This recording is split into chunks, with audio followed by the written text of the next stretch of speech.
Fáilte, welcome along. Good evening, everybody. This is Live Irish Myths, episode number 39, with Anthony Murphy, myself of Mythical Ireland. You're all very welcome this evening.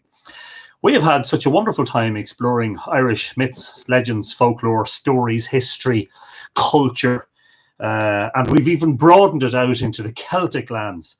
It's been a wonderful time for me.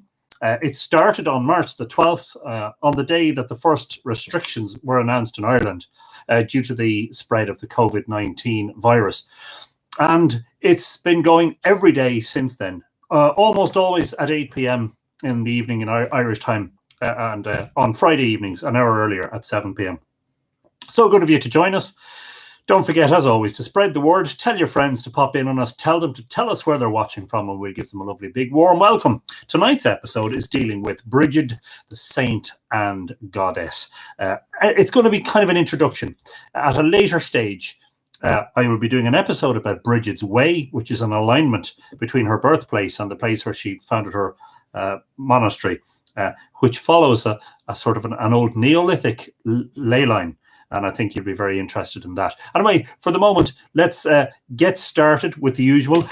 First of all, to say thanks.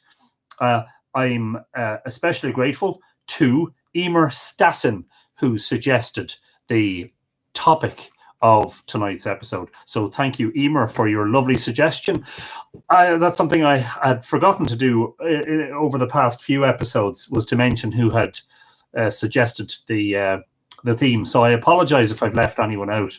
Actually, I'm sorry. I'm just going to bring up the list of suggestions just in case I need to add to it. So anyway, also before we get started, the usual thanks to Mythical Ireland patrons over at patreon.com/Mythical Ireland. Thank you very much for your support and for helping to make this live stream and many other things happen. If you're interested in checking out the possibility of becoming a patron, pop on over to patreon.com, patreon.com/Mythical Ireland, all one word, and see if there's something there that might pique your interest, because you get rewards for your patronage. And I'll paste that in, as usual, as a comment on YouTube and on Facebook. Good evening on YouTube to Daisy Peters, who's watching from Rio de Janeiro in Brazil. Daisy, lovely to have you along. Fáilte. A lot of commenters already on Facebook, so let's get through those quickly. Jack Durkin, hello, Jack. Barbara Barney. Jiggwich, Barbara. Jack Durkin, hello, Jack. Henry Paddy Shearman is in the house. Hi, Henry. Alex Casterton says, good evening, Anthony. Glad to see you're back on your own account and you're out of Facebook jail, Alex. Richard O'Neill, good evening, Anthony. Hello, all. You're very welcome, Richard. Aaron Durrett, love to the Tua. Loving reading Drone Henge, Anthony. Brilliant stuff, Aaron. Thank you. I hope you really enjoy it. Kind of an interesting mixture of fact and speculation, I hope you think. And, of course, lots and lots of mythology. Alex says, good evening to the Tua. Michael Naylor is watching from Princeton, New Jersey. Hi, Mike. Good evening. Good afternoon to you. Nick Eska Casterton. Hi, Anthony. Hello, Tua. Fáilte. Jiggwich. Rowan Grove says, hello all. Brigid is my favorite. Well, I hope that you enjoy the few authors that I've chosen tonight. I've chosen to read from a few different publications tonight. Pardon me. And I don't want to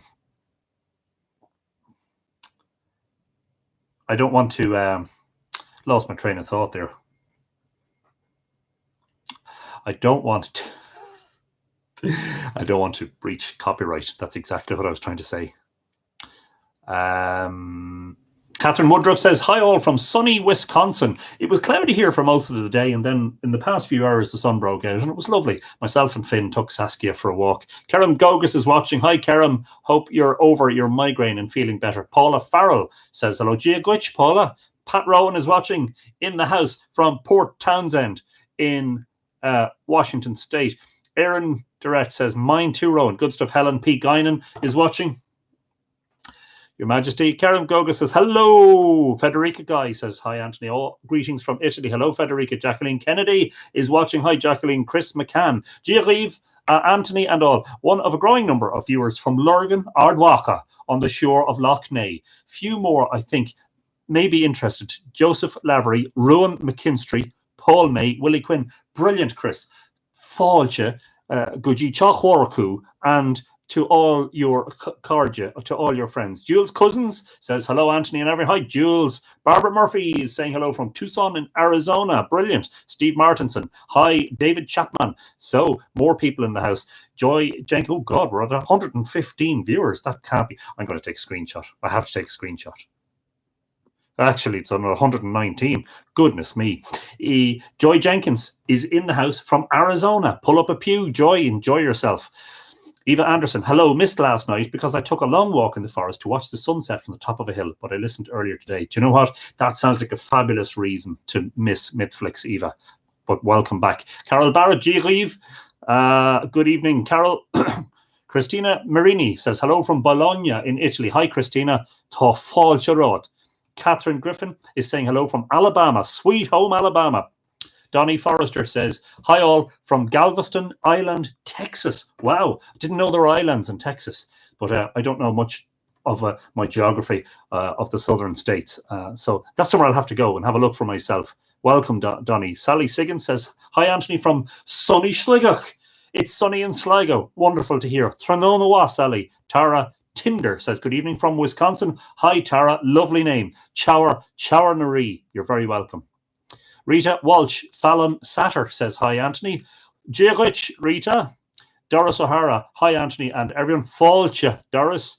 Francis Smith says, hi, all from Slane. Balya Shlanya. You're very welcome, Francis. Freya is looking forward to the Skelta. A very good evening, Anthony, and everybody. And the same right back to you. Susan Bain Williams is in Illinois. Hello, Susan. Patricia McAteer is watching from County Louth. Rowan Grove, train of thought derailed. Oh, my, yeah, just completely. But sure it happens, you know, doesn't it? It happens, everybody. It's not just me. Yes. Karen Gogus, you don't want to lose your train of thought. Definitely not. Robert Arbuckle says, hi, Anthony. Excited for the stories of the Divine Maiden. Greetings. Tua from Durra. And that is Derry. The Oakwood. Dave Russell, gorgeous day here in Derry. I'm surrounded by sawdust and pieces of wood. Meteor storm tonight, ladies and gentlemen. That's the Lyrids. The Lyrids meteor shower peaks in the next couple of nights, doesn't it? Mellow Nello, whose name is really Neil, says, hi, Anthony. Hope you're well. Keeping great, Neil. Lovely to have you in the house. Anita Ellithorpe says, hello from Rochester, New York, home of Kodak by Lake Ontario. Lovely to have you in the house, Anita. Falcha. Mariana Dunn says hello from Virginia. G-Rich, Mariana. Carrie-Anne O'Donnell says hi from sunny Donegal. So it looks like lots of places in Ireland are sunny today. Brilliant stuff. Mandy McCurl is saying hello from the sunny Isle of Mull. Brilliant stuff across the way in Alban. Liam Mahan, hope the government recognises Anthony as an essential service. Could we petition them to maybe let me go out to Newgrange with my drone? Tracy O'Connor is watching. G-Rich, Tracy, nice to have you along. Jim Conway, greetings from sunny Lurgan.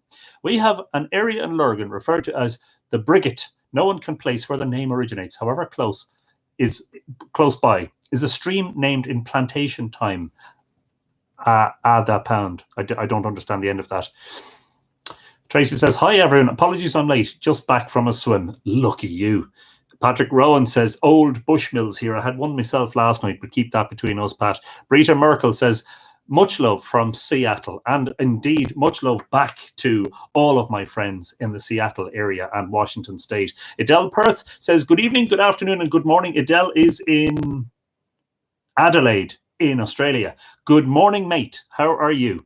Rita Walsh, Fallon Satter says, Jersey City, New Jersey. Always good to have the New Jerseyans in the house. I was there in November with my wife and we had a fabulous time. Jack Durkin, you're just in time. Gina D. Petrea is watching. Hi, Gina. Gia Rich. Elizabeth Marks says, hello from Vienna. It's lovely to have you along, Elizabeth. Erin Durrett, Anthony's train of thought. Yes, thoroughly derailed. Michael Ray Fox says, greetings from Rockland, Ontario. Falcha, Avichal. Jermone says, hi from Dublin. Love Brigid. Hi, Jer. Lovely to see you back again. Elaine Duff-Kopetsky says, hello again from Quesnel, BC, Canada. I'm enjoying your reading. Thank you for your time. Thank you for dropping in, Elaine. It's lovely to have you along. Ralph Waldron is in Athleague, best village in Ireland. And who am I to argue with that? Pamela Walter says, G-Rive from the Netherlands. Lovely to have you in the house, Pamela. Elaine Duff-Kopetsky says, sorry, enjoying. Don't worry. Well, that's all right. Maria Allen, Bridget McCraw. She's calling in somebody called Bridget. Wouldn't that be lovely? Samantha Healy says, good evening, everyone. Tranonawa. Erin Pixie Cusick. Hello from cloudy Florida. Giariv. Cloudy in Florida and sunny in Ireland. Now there's a turn of events. Catherine Wall McManus. Hi, Anthony Antua. Lovely to have you along, Catherine. Thank you for joining us. Elisabetta Gavetti says, good evening to you all. Hope you are safe and well. Ciao, Elisabetta. Looking forward to hear tonight's episode about this great and interesting figure. Leon Connor. Sorry, have I missed St. Bridget and the story of Mull? No, you haven't, and I'm not sure I'll be telling the story of St. Bridget and Mull, but I'll be telling you lots about Bridget tonight. Carol Barrett, I work in Bridget's Garden in Galway, so looking forward to this. Fantastic stuff. When all of this COVID-19, when things open up again, one of the things that I want to do with Mythical Ireland is I want to head on the road and go around to the country and see all those places that I haven't seen or that I haven't seen in a long time and talk to people and document them and photograph them and, promote them and blog about them. So I'm looking forward to that. So good to catch the live, says Adele. Great stuff. God bless the ancient druids. I love Ireland, says Chris O'Hara. Kelly Sewell is watching from Vermont, the Green Mountains. Lovely stuff. Would love to hear you speak again in Princeton. Any plans, says Michael. Not immediately that I have any plans, Mike. The last time I was invited to speak at Princeton University by Professor Paul Muldoon. So who knows, Who knows? And on YouTube, Paul is in the house from Tara, says, hello, how's all? How's all? All's grand. Sarah from California says she's been watching for a while now. Thanks for doing these. You're very welcome, and it's lovely to have you along. Fáilte. Heard a shot says, evening all. Beautiful sun setting on the hill of Slane. St. Patrick looking over my shoulder. He's fascinated. Thank you, Anthony. Thank you indeed for your nice comment. Connor Pottle says, Giariv agus Banach Theo Galiev to a MythFlix. Connor is in Galway. I hope it's sunny there, Connor. Welcome along. John Z says, good evening from sunny California. Goramila Mahagat. I just want to check the time. What are we on? 12 minutes. Gardens at Tiernanog. I made it on time. Hello from West Virginia, and you're very welcome along from West Virginia. Okay, let's get started, shall we? Shira Land says hello from North Carolina in the USA. Giagwich. Katrina is in the house on Croyach. Megan Dykeman, I'm excited to hear about Bridget since I ended up naming my dog Bridget. Fantastic stuff. John McGovern is watching. Gia Glitch Ahyon, Conasatatu. Tonight I'm going to, as I said, so let's just check the time, 12:47. I tell people to skip. When I put it on YouTube, I'll tell the people just who are watching it back just to skip to about 12 and a half or 13 minutes so they can skip over all the introductions. Judy McQueen says hello all. Judy Louise Sherrill is in Belfast. Hello, Louise. Julianne, the greedy vegan, says hello all from up north of the beautiful Ireland. Happy to catch another live. Stay safe, everyone. And the same back to you, Julianne. Lovely to have you in the house. So tonight I'm going to be reading from Mary Condren, who's an author on Brigid. I'm going to be reading from Padraigeen Clancy, and I'm also going to be reading from Prunchas McCona. So they are the sources for tonight. That's water, by the way. And it doesn't even look like whiskey just before you start. And it's definitely not Guinness. It's the clearest Guinness I ever saw. Right. European wisdom traditions. Many European wisdom traditions were preserved in rural and agricultural communities and speak of a stream of wisdom rooted in consciousness and perhaps even in European cellular memory. Sometimes these are attached to local festivals, goddesses, or even saints. How do we recuperate and translate them for today, especially on behalf of those in danger of being severely damaged by the pressures of contemporary living in cultures dominated by wars and fueled by greed? What an introduction to tonight's subject of Bridget. The focus on the figure of Bridget in this article is a modest contribution. It is important to state, however, that for those of us who engage with Bridget's traditions, the figure of Bridget is not an object of worship, but a metaphor through which we can engage imaginatively and creatively with a female tradition of ethics and divinity. Pardon me. Matt Byrne is watching also from Drogheda. Good evening, Matt. Henry wants to know, is it Pucheen, lols? No, it's not. John Donahue is watching. Giaglich John. Brigid offers a new basis on which we can imagine a renewed form of European unity based not on certainty, but on poetry, not on splitting, but on healing, not on warfare, but on psychic mojo or smithcraft. Wonderful stuff. So who is Brigid? The word Brigid carries enormous potential, and it is important to spell out what the word means. The word derives from the Indo-European word brig, B-R-I-G, and means the exalted or high one. It is cognate with the Vedic word brihati that relates to the word briganti, Latinized as Brigantia. Brigantia is said to have been the goddess of the Brigante tribe, and Cartimandua was the queen of this tribe in the 1st century CE. In an ancient Irish dictionary, Cormac's Glossary, Brigid was described as patron of healing, smithwork, and poetry. Quote, a poetess, daughter of the Dagda, a goddess whom Fili poets used to worship. As her intercession was very great and very splendid, so they call her goddess of poets. She had 2 sisters of the same name, Brigid, the woman of healing, and Bridget, the woman of smithcraft, daughter of the Dagda, from whom names among all the Irish a goddess, from whom names among, that doesn't read right. I'm sorry, I'm losing my train of thought because maybe I have to read it in full. She had 2 sisters of the same name, Brigid, the woman of healing, and Bridget, the woman of smithcraft, daughter of the Dagda, from whom names among all Irish a goddess used to be called Brigid. That doesn't make sense to me, but anyway, hopefully it makes sense to you. And that's a quote from James F. Kenny, the sources for the early Irish history of Ireland. So that's not Mary's words. Encountering Brigid, one engages in a complex mixture of mythology, lives of Brigid, a 5th century saint, and centuries-old folk practices. I argued elsewhere that the figure of Brigid incorporated many of the old indigenous local female divinities and collected them into a single entity called Brigid. The word Brigid is, therefore, a title rather than the name of only one person. In this article, Brigid is being used both as a noun and a verb. As a noun, the word refers to a composite figure, poet, lawmaker, feminist, hospitaller, and Christian saint. As a verb, the word refers to the Neart, N-E-A-R-T, the life force and creativity gathered under her cultural cloak at the time of her festival, February the 1st, February the 13th, or even March the 1st. Brigid is, therefore, synonymous with a European wisdom tradition, and the language of wisdom, rather than deity, can embrace those disaffected from the main religious traditions.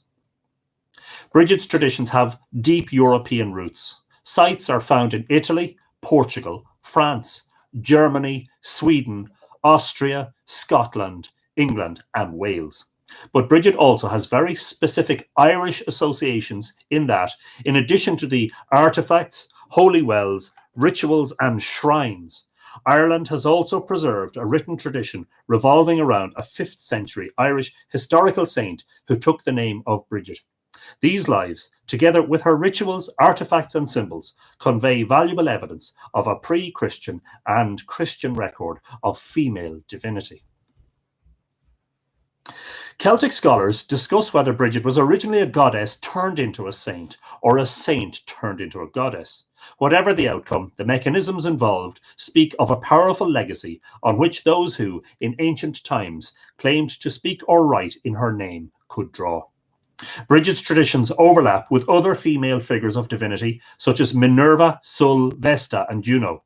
Known as a midwife, Brigid's feast day was also that of the Roman goddess Juno, the goddess of love, and the aid woman or midwife of ancient Rome. The rites practiced at the historical convent in Kildare in the south of Ireland were said to resemble those of the Roman goddess Minerva. Her embroidery or weaving tools were preserved at a chapel near Glastonbury, at Beckery in England. And of course, Beckery, I'm told, comes from the Irish Beag era, which means small Ireland, which is apparently where Brigid stayed when she was in Glastonbury. Glastonbury also held objects of healing associated with Brigid, such as her bag and her bell. Her imagery was associated with the sun, moon, cows, sheep, vultures, baths, sacred fires, and milk. What a phenomenal deity. Goddesses were often sanitized and reframed to suit patriarchal purposes by being incorporated into the emerging state religions. Some early Irish texts followed that lead when speaking of nuns, calling them Cailleach or Palliate. Pallium, veil, is named from paleness. This and Palliate, or goddess Pallas, who is Minerva, whose temple is white, whose priests and virgins are Palliate, that is, veiled. This, in mutated form, perseveres with the same name. Thus, it is permitted nowadays that the pallium wearers, that is to say, the veiled women, may be esteemed. Pallium wearers, that is, the veiled women, are to have much honour because they conquer their sex, that is to say, their fragility, and they withdraw from the world through their actions. However, Brigid was venerated by local people who preserved her memories and ritual practices all over Europe, and her traditions were not subject until patriarchal times to such misogynist overlays. Her memories preserve evidence of a tradition of female agency and divinity prior to layers of colonization in subsequent centuries. For that reason, we have very rich sources on which to draw, and many more have yet to be excavated. Mary Condren is such a wonderful, wonderful scholar. And this book, or this paper, is called Brigid, Matron of Poetry, Healing, Smithwork and Mercy. Brigid took on many aspects of female divinity: virgin, mother, and crone, categories that overlapped. The sources used here will mainly be Irish, but the aim is to encourage other European scholars, in particular, to research the parallels in their own localities. From very tentative explorations to date, there is little doubt that such parallels will be found. Brigid was one of the first Europeans. Some of us who are not mystics personify our relationship to divinity and relate to the person of Brigid. Others relate not to her person, but to her rituals, symbols, and traditions. Brigid's cloak, her most famous symbol, is an ample garment that can embrace us all. Using the metaphor of her cloak, we can engage with diversity, not by converting everyone to the same viewpoint, but by using language and symbols that enable us to embrace the greatest possible number of different traditions. According to early Irish law, Brí Amboy was a female author of wisdom and prudence among the men of Éireann. From her is named Breacha Brigi, i.e. certain incantations by which the poet's mind was supposed to be rendered prophetic. Brigid was matroness of poets who used her tinkling bell to call the poets to assembly. In ancient Ireland, poets were not simply wordsmiths. Ireland was ruled by a triad of kings, religious figures, abbots and bishops, and poets. Poets played a role in inaugurating and legitimating kings, and could overthrow them should they not live up to their duties. Poets, therefore, called the society to integrity and challenged unjust rule. In Brigid's matronage of poetry, we find the first clues of a distinct approach to knowledge and wisdom. In a largely oral culture, the training for poets consisted of their spending many hours in complete darkness, memorizing the old sagas and wisdom lore of Ireland. And I think that is tremendously, tremendously important, and is something that we have sort of commented on and alluded to and pointed out the significance of in several episodes. The fact that until the chroniclers and the scribes in the big monasteries in the Middle Ages wrote down the Irish sagas, they had been transported through time entirely from memory through the oral tradition. The Celtic understanding was that all things are born in darkness.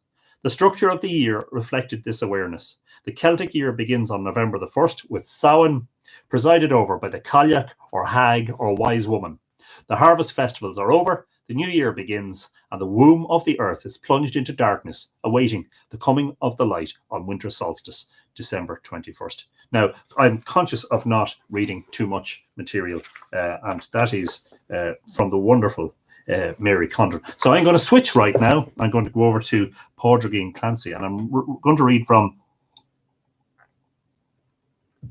Apologies. I'm going to read from a chapter in Celtic Threads, edited by Brigid Clancy, exploring the wisdom of our heritage. And Brigid's chapter is called Brigid Muireann na nGael, Mary of the Gael, the eternal feminine in the Celtic tradition. So I'm just going to read some of that before heading over to Prunchas McConaughey's work. Now, in the meantime, just to make sure that I'm not missing anybody, I'm just going to have a look at the comments. Erica Rivertree says, Thranonawat, better late than never. You're very welcome, Erica. Don't worry about it. And it's good to have you along. Terry Lynn says, good afternoon from Colorado. Gia Rich. Yay, my favorite saint, Bridget. Brilliant. Good stuff. Betty Whiteside is saying, thank you, Patrick. Tom Lawler is in County Tipperary. Hi, Tom. Good evening to you. Okay, I think I'm fairly up to it. There's a lot of people talking to each other, which is wonderful. Wonderful to see you all cross-communicating. Ireland in the late 20th century sees a new turning towards matters Celtic. Of course, this was published in 1999.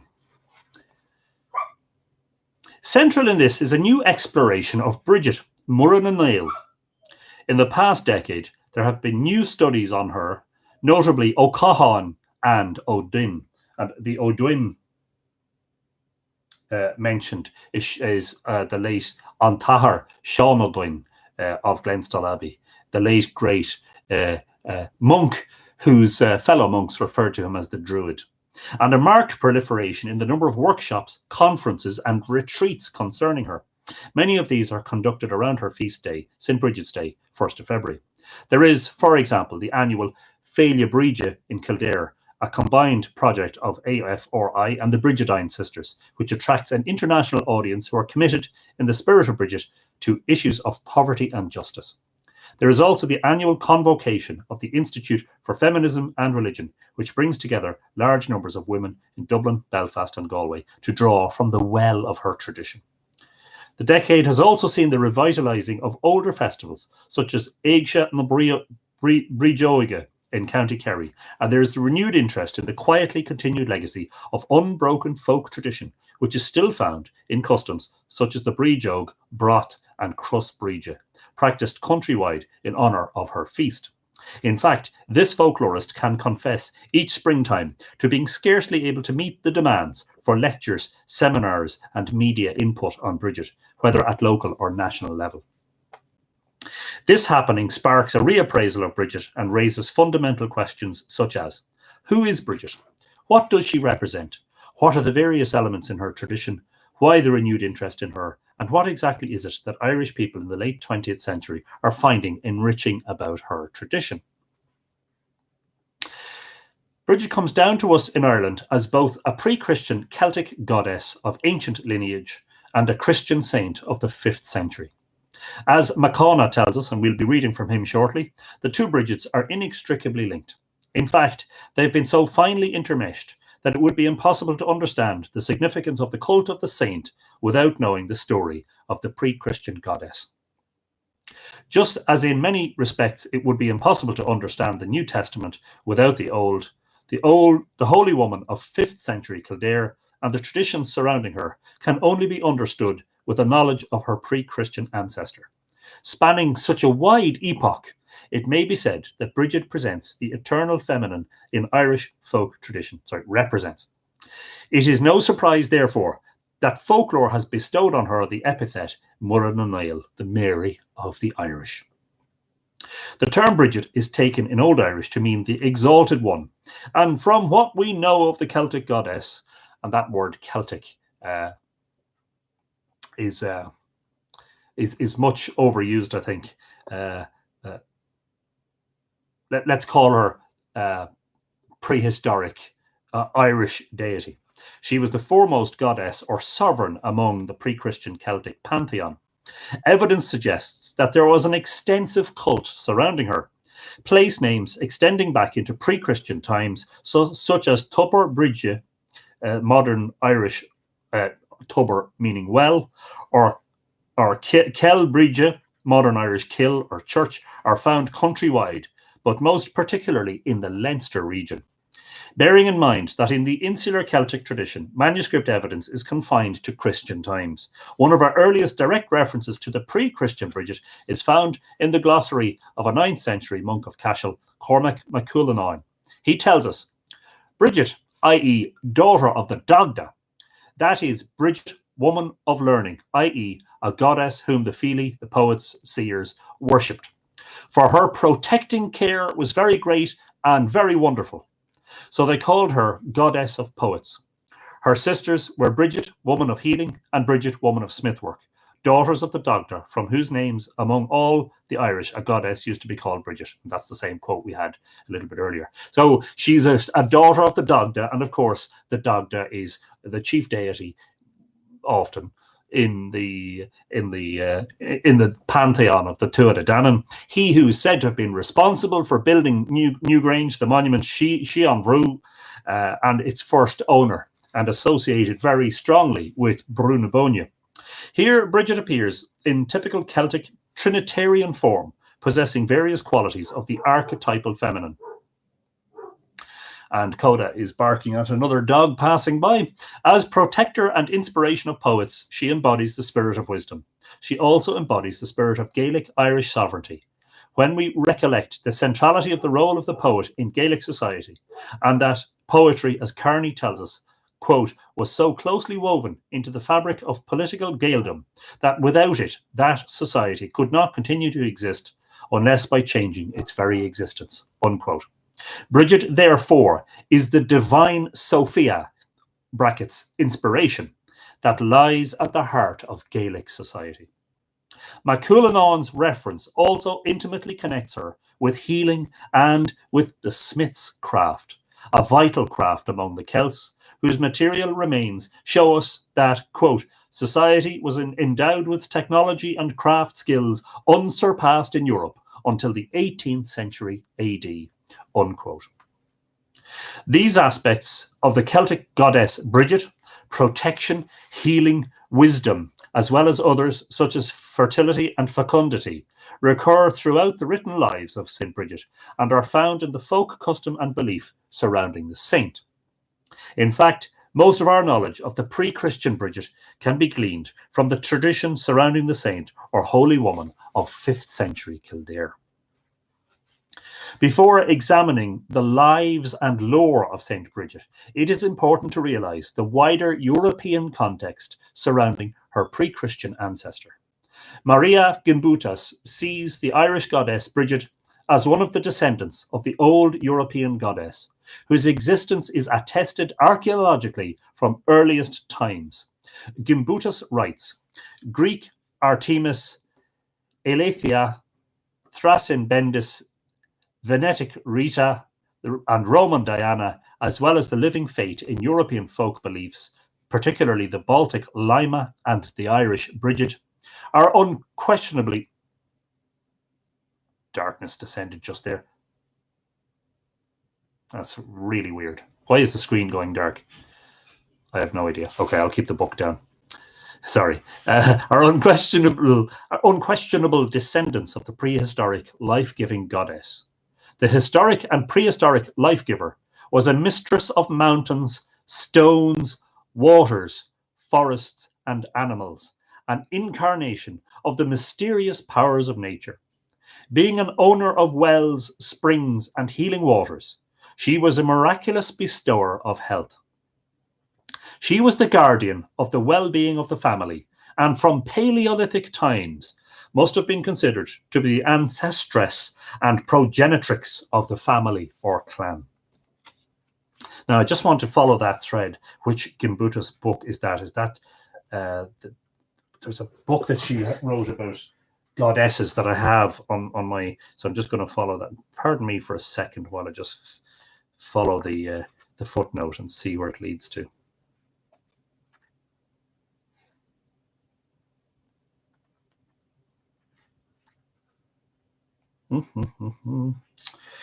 Yeah, the language of the goddess, Maria Gimbutas, Thames and Hudson, 1989. Just in case you're interested in following. And just again, I'm reading currently from Celtic Threads, Exploring the Wisdom of Our Heritage, and the chapter is by Brigid Clancy, and it's called Bridget Murren and Nail, Mary of the Gale. The basic dynamic which Gimbutas sees the old European archetype as possessing is that of giver of life and yielder of death, and no less importantly, regeneratrix, or regenerator of life. She is not confined to Earth, but depicted throughout the universe as cosmic mother. She is not in original form married to a god, but instead is parthenogenetic, self-generating. Images which cluster around her throughout art include spirals, coiling symbols, circles. Mythological depictions of her include deer, bear, cow, snake, bee, and various bird types, including the swan, by the way. An appreciation of the holism of the old European goddess tradition and its legacy is vital in understanding the multifaceted aspects which are all part of the tradition surrounding Brigid Murren and Nail. Now, I'm just going to very, very briefly introduce the introduction, the section about the saint, but I do not want to read too much more because I'm conscious of fair use and copyright. And I urge you all, if you want to follow that one, follow the threads, Celtic Threads, edited by Brigid Clancy. A wonderful book. If you could, I'm not sure if it's still in print or whatever. Should be able to get secondhand copies of it online anyway. Published in 1999 by Veritas Publications in Dublin. Our earliest accounts of Brigid in the Saint Brigid in the manuscript tradition are 3 lives written in the 7th century. One of these, Cogitosus's Vita Brigitae, is the oldest life we have of any saint in Ireland. These lives are written in typical hagiographical form and consist of a panegyric on the saint rather than a linear life. A panegyric is like something written in praise of someone, isn't it, I think? P-A-N-E-G-Y-R-I-C.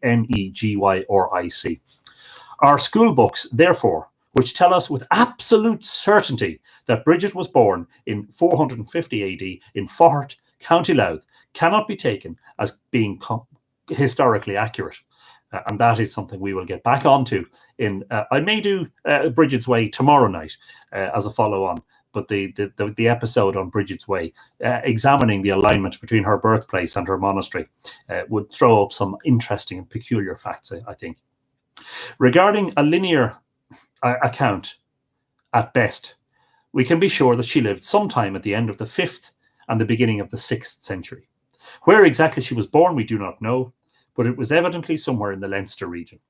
That she was a woman of the Faughart, F-O-T-H-A-R-T-H-A, Faughart sept, one of the minor dynasties under the Igrunlinga of Leinster, also seems certain. The term Faughata, it hasn't got the R in it there now, Faughata, may explain the connection with Faughart. That her father was named Dovtak and her mother Bruchshek, that her monastery at Kildare commanded considerable stature in the Leinster region, and that she inherited the cult of her pre-Christian successor, we can also take as being accurate. While they do not directly tell us much about Brigid, these early lives are nonetheless indirectly helpful and are most useful as early historical documents. They provide us with A, an insight into the political life of early Ireland, in particular the context in which Brigid's monastery at Kildare operates. B, an insight into the position and role of women in early Ireland. C, an insight into the structure, layout, and activity of an early monastery. And D, the motifs attached to the saint provide us with further knowledge of the pre-Christian goddess Brigid. And there I'm going to leave Brigid Clancy for the moment. But as I say, follow the threads. Cindy Daniels Graven is watching. Hello, Cindy. Tronolawa. What fault you wrote? Yes, and Brigid's wells are all around the country, is right, Katrina. There is one at Faughart, and that will feature in tomorrow's episode. Katrina says, self-generating, love it. Men not needed. Good, yes. Laura Anshaw. And Katrina has posted in a link, an Amazon link to the Celtic Threads book. Hopefully some of you will buy it.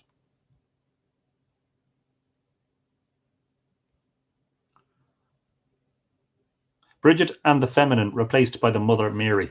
Yeah, to an extent, but the Irish kind of held Brigid, on equal status with Mary. And the funny, it's a bizarre thing, I think, because the Redeemer was Christ, Christ the Redeemer.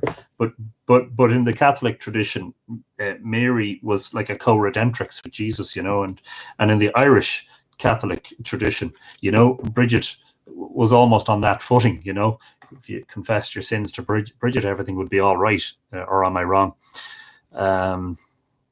Solus Regis Centre is very interesting despite the Christianization. They have a fascinating heating system. They're lovely people, and yet they practice in the Christian tradition, but they've always struck me as being sort of a-religious with regards to how they welcome people and how they open their arms to visitors. It's fantastic. Missed the start. Can I watch it again? Heidi asks. Yes, you can, Heidi. The video will be available on Facebook immediately afterwards and on YouTube after a short while as well. Okay, I'm going to proceed.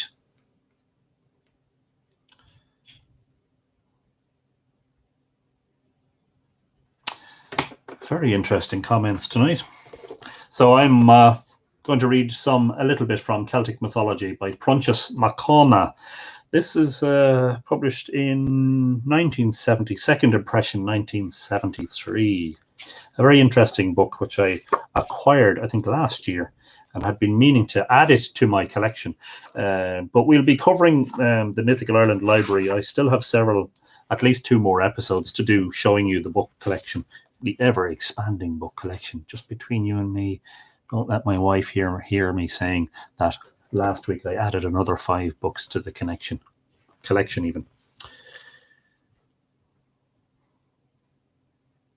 So MacCona is talking about Gaulish Minerva, Irish Brigid or Brigid.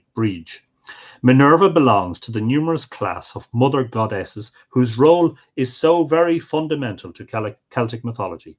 One of her epithets, Sulevia, occurs in the plural Sulevia as a title for our mothers, or Suleviae, as a title for the mothers both on the continent and in Britain. Angel Barboni Smith says, hi everyone, sorry I'm late. No problem, Angel. Fáilte, Díreach.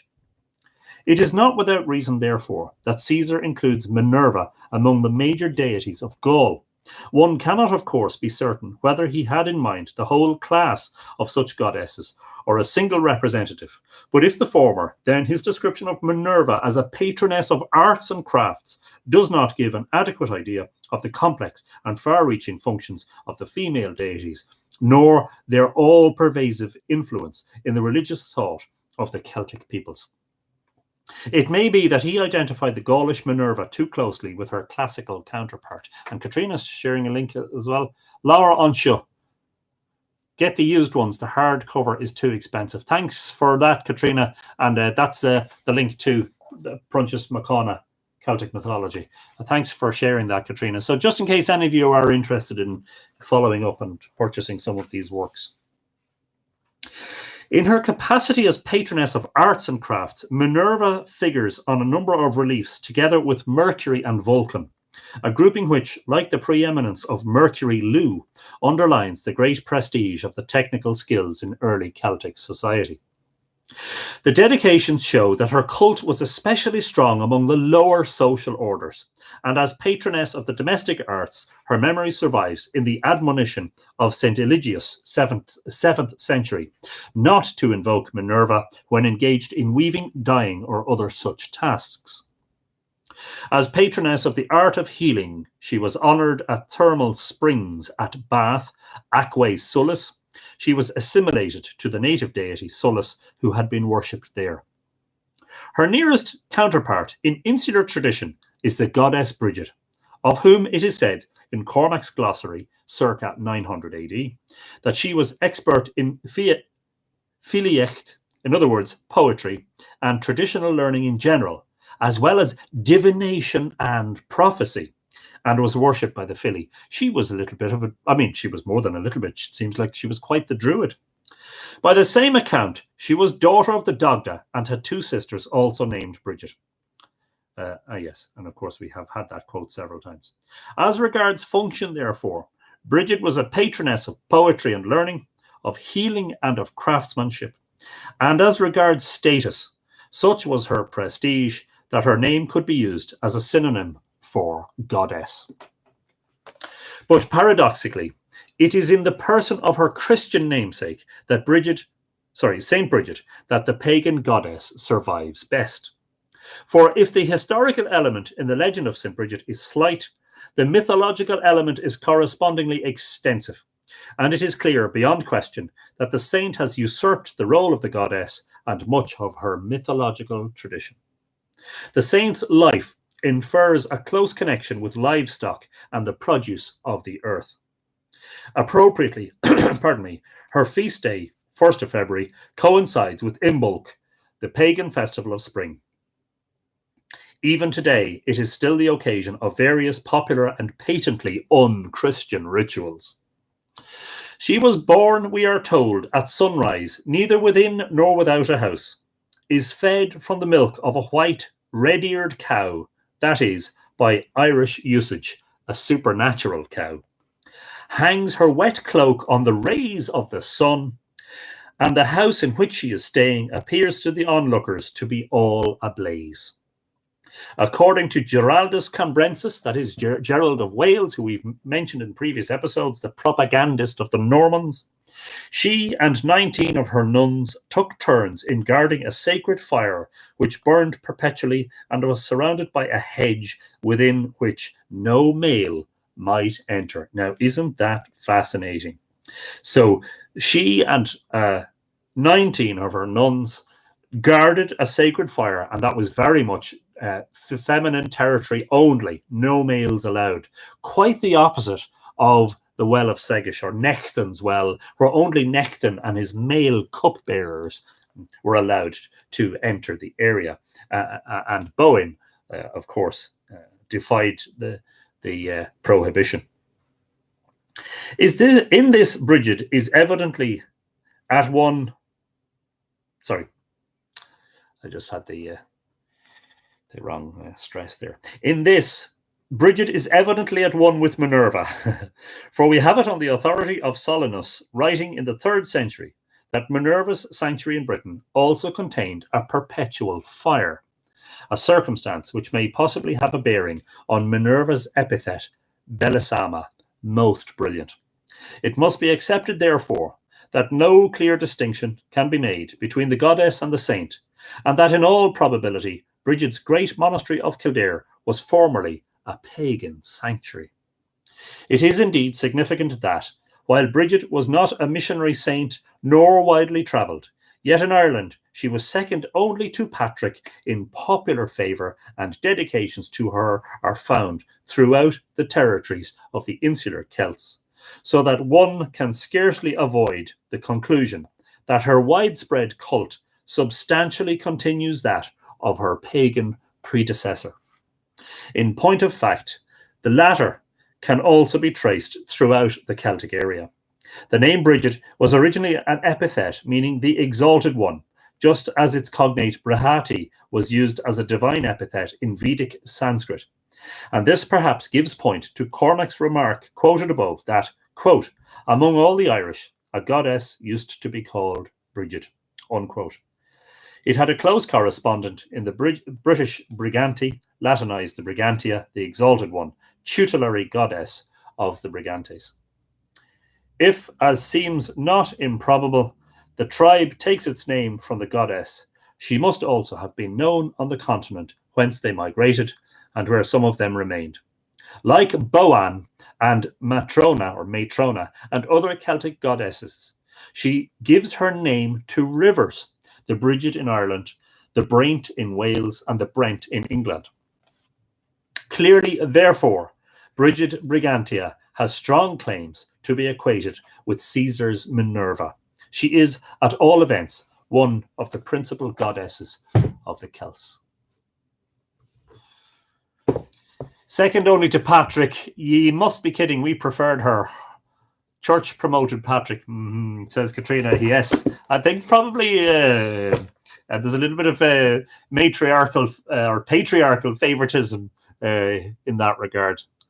But anyway, we're going to see a lovely crossover of the story of Bridget and Patrick tomorrow night in the episode about Brigid's Way. Does it mention the type of hedge? It doesn't, Henry. But of course, I am immediately thinking of the 19-year metonic cycle of the moon and the sun, which was the fire, and the hedge being the Milky Way as a possibility, just something I was thinking about, but just thinking out loud more than anything, No accident, says Erin Durrett, that Brigid, early spring planting and fertility, and Lew's festival, high summer reaping and harvest, balance each other in the year with fire as divine feminine and masculine. Absolutely well said, Erin. And they are exactly 6 months apart in the old pre-Christian, Celtic, pagan, whatever you want to call it, prehistoric calendar, Imbolc and Lunasa. The one marking the beginning of spring and the planting, and the other marking the beginning of autumn and the reaping. Fantastic stuff. Well seen. Katrina says, usurped again. Unchristian rituals, a boo. What is the earliest written Celtic legend? Didn't Druids pass legends in oral tradition? Yes, and we've been saying that quite a lot, Lorraine. And I did mention that earlier, that in fact, until the first written mythological tracts in the medieval or Middle Age manuscripts, everything had been passed down orally. The oldest mythological tract that we have, I think there are first millennium AD lives of saints, etc. But the first mythological tracts, I mean, the oldest of the manuscripts from which we have the myths is Laur na Hira, the book of the Dun Cow, which I think is an 11th century AD work. But I mean, in terms of trying to ascertain how old the mythology is, sure, how is one supposed to know? But it is a good question, when is the earliest written Celtic legend? Well, the experts would say the 11th century AD. Alex says, some say Sulla's in Bath is the Brittonic and Gaulish version of Dagda. Some compare them because of similar elements. Well, yeah, I haven't heard of that, but I was certainly very impressed to see on St. Michael's Tor on Glastonbury, St. Michael's Tower on Glastonbury Tor, that there's an image of Bridget milking a cow engraved into a stone on the side of it. Clearly, Bridget and Patrick, by the way, had a very strong following in Glastonbury. Rowan Grove says, picked up a used hardback at a thrift store. And that is exactly, I don't mind telling you all, a very substantial majority of my books have been picked up in secondhand bookshops over the years. And they're just invaluable. I mean, when I have to pay proper top dollar to get, like, for instance, the Joyce Place Names books, I paid decent money for those, like you're going to. But for some of the other stuff, if you ever see it, somebody told me not too long ago that they saw a copy of Island of the Setting Sun for sale in a bookshop. I think it was in County Kilkenny, and it was on sale for something like €3 or €4. And she explained to the shop owner that secondhand copies of this book were fetching much more substantial sums online. And I think she ended up giving him €10 or €15 for it because, she valued it. But, I was telling you about the Deneen Folklore, which is €40 or €45, and I picked it up for €3.50. So there you go. Always look for the used ones. And the thrift stores are oftentimes the places that you'll get them. Ben McStuffon, hello again from Colorado. Fáilte, Ben, good evening to you. I've always found it interesting that Bridget was a bridge between the Tuatha Dé Danann and the Favori and the Favora and the pagan tradition with the Christian tradition. Yeah, absolutely. There's this very strong connection there. I mean, as McCona and Padraig Clancy were alluding to there, and Mary Condren, it would appear that because of the vastness of the mythology associated with Bridget, one assumes that the Christian life story of Bridget is in fact repetition of earlier material. So I'm just going to very quickly Vita prima sanctae Brigite. So from her life, there are 2 or 3, aren't there? I'm just going to read some of this, right? And you make up your own mind. Does this sound like somebody writing history to you, or does this sound like a mythological tract? Now, I haven't read this recently, so perhaps you might not have an opinion one way or the other. There was a nobleman of Leinster stock named Dovtak. He bought a bondmaid named Brugshek, and she was of comely appearance, good living, and a good slave. He bought a woman who was a good slave. This is disgraceful. We'll get to feminism, and we'll get to misogyny in early Irish mythological tracts in another episode. Her master Dovtak desired her and slept with her, and she became pregnant by him. When Dovtak's wife came to know of this, she was sorely aggrieved and said to her husband, "Cast out this bondmaid. It's bad enough all this is going on, and in fact he's already married. Cast out this bondmaid and sell her, lest her offspring surpass my offspring." Now, where have we seen that recently, folks? Didn't we see that in the story of Niall ní Gaelach, Niall of the 9 hostages?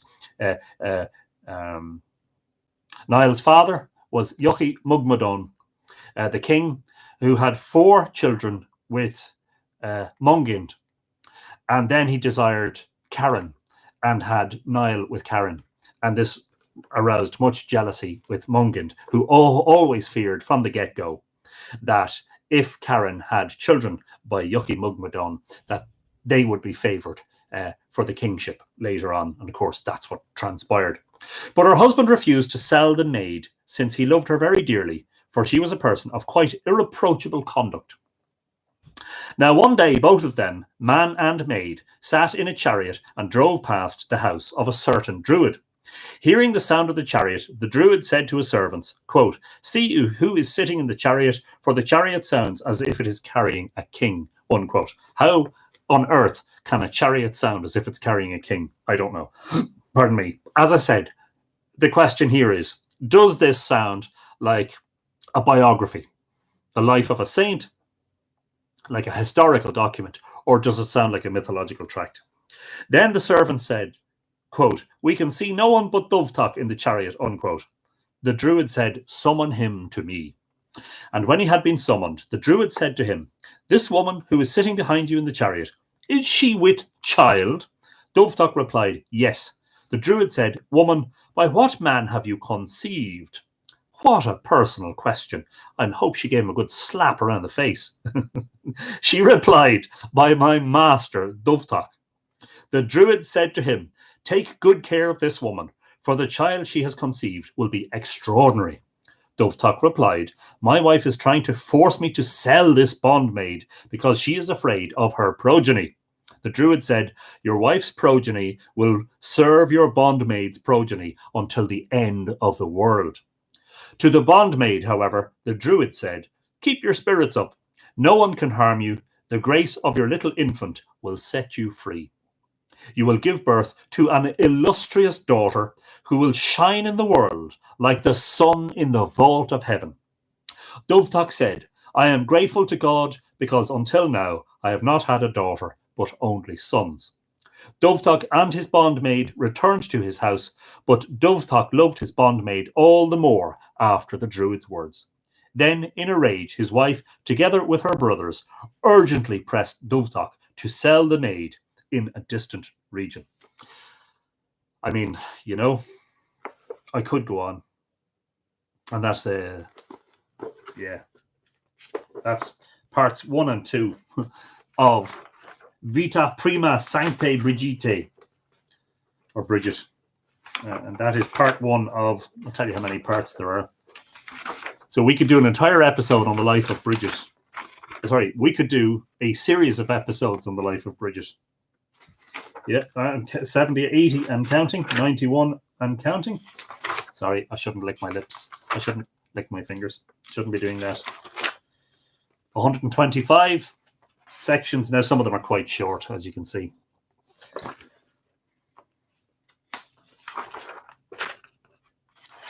Oh, yeah. So there are 126A, 127A, 128A, 129A, 129B. Interesting. And then there's an entirely separate life, which is Cogitosus's life of St. Bridget. So if you wanted to, and if we have to keep going for a long time into the future, I told you before, there's enough material in the Irish corpus of myths and legends and lives of saints, etc., and chronicles and annals and place name lore to last us a lifetime. Okay, have any questions? Hope to collect a few drops of Brigid's wells when I am able.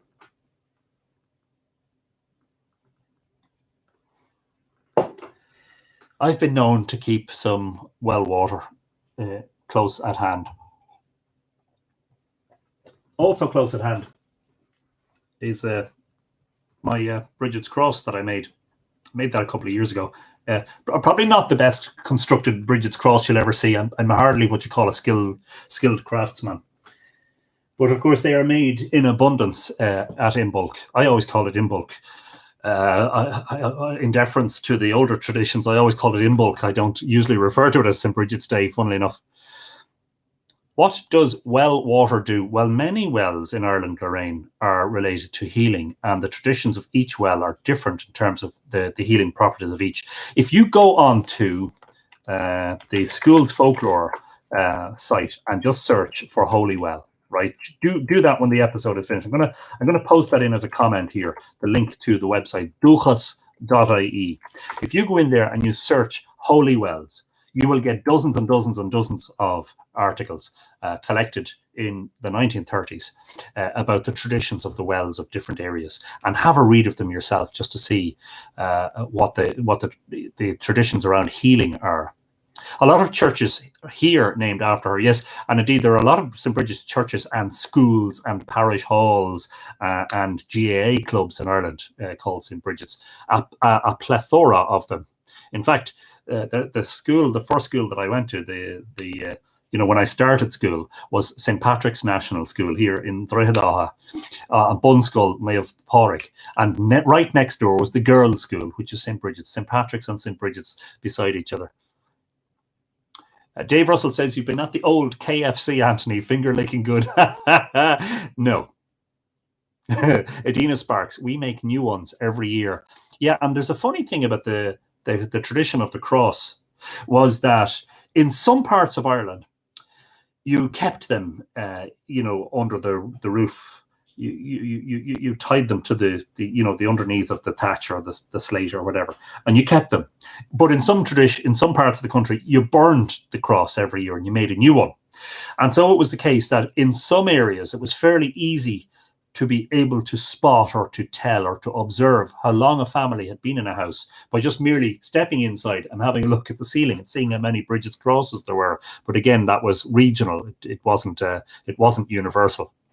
Now, Tracy is sharing a petition to make Brigid's Day a national holiday. I don't know if you've seen that in the comments, but just to draw your attention to it. And it is a petition, and there's a long article there explaining, well, not that long, an article explaining why this is being proposed. And at the moment, it has 4,743 signatures of a required 5,000. So it only needs 257 to get over the line. So perhaps if some of you are interested, you might pop over there and put your name to that. Anyway, that is our introduction to Bridget. There's lots more. There's an article on the Mythical Ireland website, actually, which itself would make an episode. Brigid, Bright Goddess of the Gale, by Branfion Negregor, or McGregor. And so, yes, we might be able to actually use that. But tomorrow, I think I will do the Brigid's Way, the prehistoric alignment. In 1962, Brigid was made a patron saint of Ireland, or a patron of Ireland, a patron. Matron are Sunday Men impregnating women while marrying to someone else has been around a long time and diabolically difficult in a Catholic theocracy. Fairy forts and changelings, a whole other topic. Baby exchanges and the Sheila na gig. Kerem says, Brigid is my most favourite name.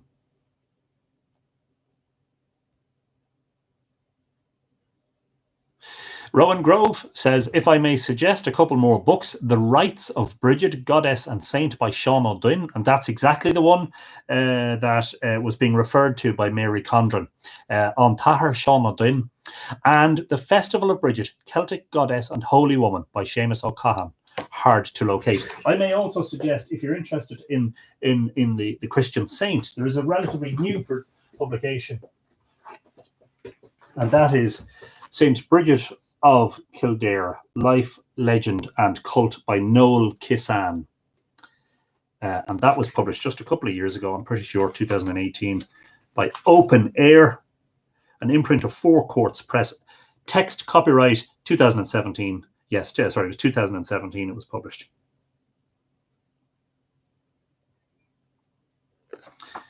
And that's a fairly comprehensive work.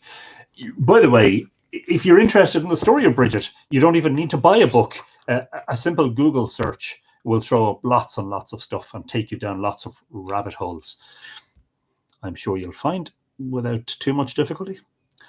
Betsy Rhodes says, so very interesting. Thank you for doing this from Savannah, Georgia. Thank you, Betsy. I'm very glad to do it.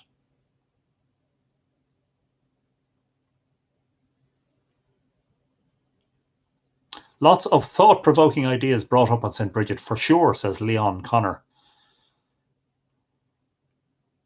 Henry wants to know, what was sacred about her fire? What spiritual purpose did it serve? That's a very interesting question. I mean, fire in pre-Christian Ireland was seen as purifying. Idir na Gá Chine, which is the big ritual of Bealtaine, which is coming up shortly, and I will do an episode on Bealtaine hopefully in the next couple of weeks, was to purify the cattle. I mean, it was seen as a purifying thing. And I'm not sure if there isn't something in the symbolism there about the nature of fire, the burning nature of the fire.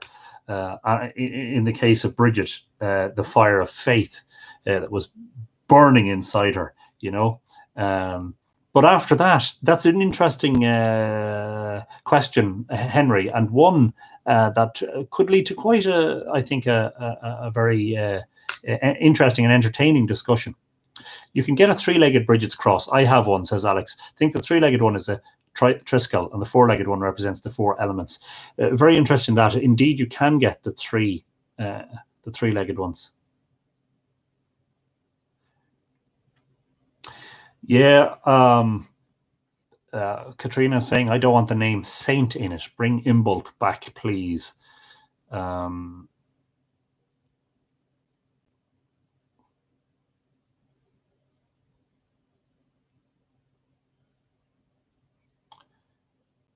Okay, I'm just trying to make sure that I haven't missed anything. Fire is also light, says Pat.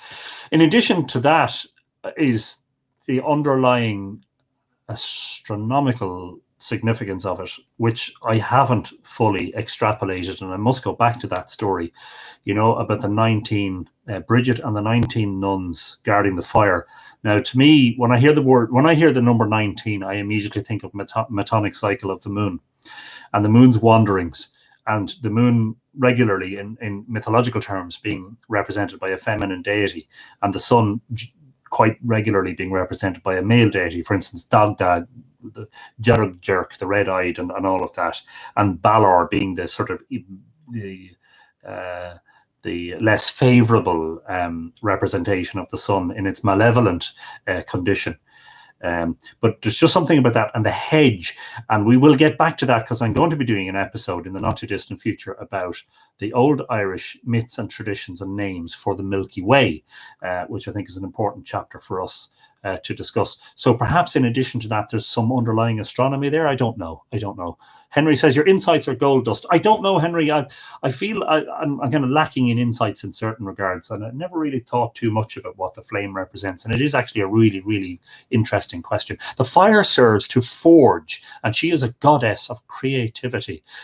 The fire of creativity. Was it Aurigene said... what was it Aurigene said in his poem? A fire, to spark a fire in the head, wasn't it? And that's the sort of fire of inspiration, matron of the poets, a figure of inspiration for the poets, represented by the flame of creativity, perhaps. I made my first brought bridge and cross of reeds this year. Much fun. We were traveling so much. Brought bridge got hanged out of a window as we traveled down the highway. Says Aaron Pixie Cusick. Very entertaining, and I'm sure very enjoyable as well. Fire is life, says Adele. Of course. Fire, I mean, yes. Us humans, we found the need for fire a long, long time ago. Kerem says, number 19 is one of the most strangest things ever. There are so many things related to it in history, religion, myths, and spirituality. I referred to the works of an 18th century antiquarian in relation to Newgrange, in my Newgrange book, Charles Valency, who was actually a military surveyor, an English military surveyor who had come to Ireland to survey the country and to map it properly. But he had some interesting theories about Irish language, and he said it was connected to Chaldean and all this, and he was ridiculed widely. But some of the things he reported were fascinating. One of them was that the peasantry, who didn't read or write, by the way, these are the indigenous Irish peasants. Coda, no, big. It's only a cat walking along the fence. Come on now. It's not your... He thinks it's his territory. But one of the things that Valency said about the peasants was that they had a surprisingly good knowledge of the workings of the sky and the calendar, the calculation of the epochs, and that they had knowledge of what he called the golden number. And he said that the Irish referred to this as the Niachta, which is literally translated means the 19 or the 19th. And that they were able to tell, or to explain the Metonic cycle, even though they'd never gone to school and they had never been taught in any sort of a classical way, that this is knowledge that apparently the peasants had. And this was in 1700s Ireland. Fantastic stuff. Astronomy is about light, all connecting, says Pat Rowan. Exactly right, Pat. Yes. Forge, poetry, matron of blacksmiths. Interesting, yes. Liam Smith, great episode tonight, Anthony. St. Brigid is so well known amongst us Louth dwellers. Do you know anything about St. Michael and the Michael line, a ley line that stretches from Skellig Michael to Egypt, taking in many sacred sites along the way? I am familiar with it, and I believe that's the one that passes through Glastonbury. I have to tell you, I'm very skeptical about ley lines as energy lines, but I'm very interested in ley lines as straight track alignments of ancient sites. And we will get back to that tomorrow evening when I will talk about Brigid's Way. I believe the Michael and Mary lines cross at Glastonbury Tor, don't they? Or allegedly. Every 19 years, the full moon falls on the solstices. Well, actually, the relation of the full moon with the solstices is actually the nodal rotation, the rotation of the lunar nodes, which is a slightly shorter cycle. It's an 18.6-year cycle, but it is intimately related with the 19-year cycle, Carol. So you're not wrong. Michael Murphy says, lol, I presume about Coda's defense of our castle.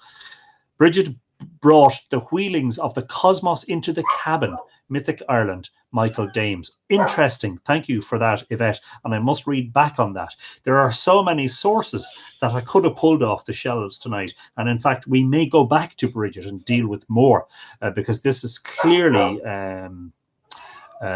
what's the word? This is clearly exciting people, arousing people's interest. Typical Siberian Husky. No, Coda is the Black Labrador German Shepherd Cross, 10-month-old pup. Saskia is this husky. Now she is now yelping in the kitchen because I think what's happening is their supper is being made, and they're both hungry. So I better shut down, actually. It's 9:15. Anyway, I'm glad that you've all enjoyed tonight. I've enjoyed it. And the discussion and the questions and the comments, of course, as always, make it very interesting. 19 years Metonic cycle, exactly, Carol. Recorded in stone at Nouth from 3300 BC and from a couple of millennia before Meton, the Greek allegedly discovered said cycle. Katrina says, forgive a joke on 19. Ted, what do you think of the COVID-19? Dougal, they're all innocent, Ted. You have to have a laugh. Everything is energy, so probably also the ley line, says Kerem. Yes, I'm not convinced myself, but that doesn't matter. Each to their own. Could they explain the golden number with sound and song in an oral tradition? I ask myself. I think the very best way that you can explain complex patterns, repetitions of heavenly movements and numbers are in mnemonics, in stories and in songs and in poems. And I'm not the first, and I certainly won't be the last one to believe that there's a lot of astronomical information encoded in the old myths. Yvette says, some idea of the range of the Irish crush names from eating circa 1650. Who measures the breadth of Ireland as 4.5 degrees of the solar cross, which is called the zodiac? Page 254 of Dames. Dames's book is fantastic. Originally published as Mythic Ireland, republished as Ireland, A Sacred Journey, just in case you're looking for it online. Pilgrimage lines create energy lines. Energy lines circle sacred sites. Patricia, you will be very interested in tomorrow evening's episode if already you're not extremely familiar with Brigid's Way, which you probably are, being a local. What time is the next show? 8 p.m. tomorrow evening, Lorraine. So same time. I'm not sure what part of the world you're in. 3 p.m. New York time. Let me just get this straight. 3 p.m. New York time. 2 p.m. Texas, 1 p.m. Denver, 12 noon Seattle and Los Angeles. So hopefully that helps. Aaron says, Gura Mahagat, August Sláinte and Slán, Aaron. Bara o Murahi.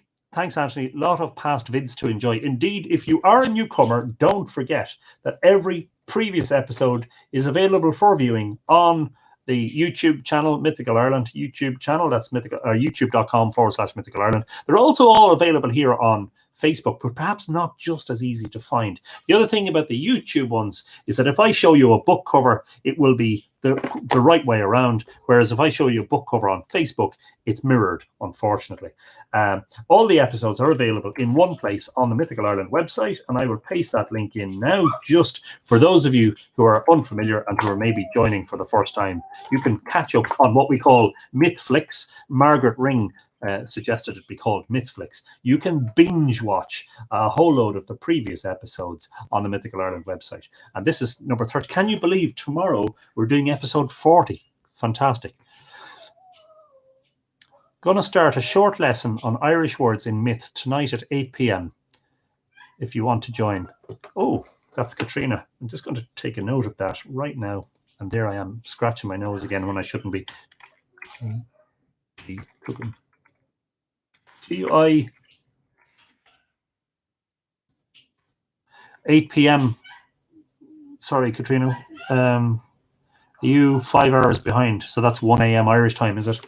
Okay. I'll send you an email when we're finished.